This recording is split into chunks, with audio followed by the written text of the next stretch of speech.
नाराज अर्जुन खोतकर यांची रावसाहेब दानवे यांनी भेट घेतलेली आहे। अर्जुन खोतकर प्रचारात दिसत नसल्याने त्यांची नाराजी दूर करण्याचा हा प्रयत्न आहे। रावसाहेब दानवेंनी पहाटेच अर्जुन खोतकरांची भेट घेतली आहे। दरम्यान माझी नाराजी दानवेंना बोलून दाखवली असून वरिष्ठांशी चर्चा करून पुढील निर्णय घेणार असल्याचं अर्जुन खोतकर यांनी म्हटलं आहे।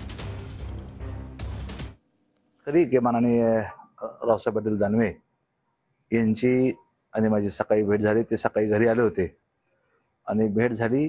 प्रचारामध्ये यावं अशा प्रकारची विनंती त्यांनी केली।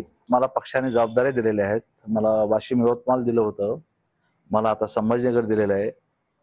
पार्टी पातळीवर मला ज्या जबाबदाऱ्या दिलेल्या जातात त्या जबाबदाऱ्या सांभाळणारा कार्यकर्ता मी आहे। राहिला नाराजीचा प्रश्न तर निश्चितपणे ते आज आम्ही दोघं जण बोललो।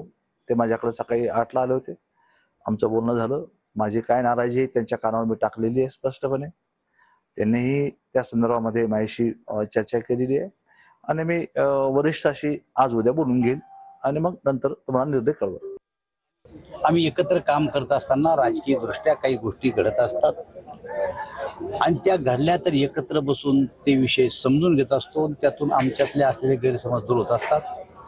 मी माझ्या कामाच्या व्यापामुळे आत्तापर्यंत काही कारणांना जाऊ शकलो नाही। त्यांच्याही पाठीमागे लग्न होतं, काल लग्न संपलं। आम्ही दोघांनी एकमेकाला सकाळी फोन केला, आम्ही दोघंच एकत्र बसलो, आम्ही चर्चा केली। कुठल्याही प्रकारचा वाद नव्हता, पुढच्या काळात होणार नाही। आणि आता उद्यापासून मी आणि अर्जुन खोतकर साहेब दोघं जण प्रचारामध्ये उतरणार।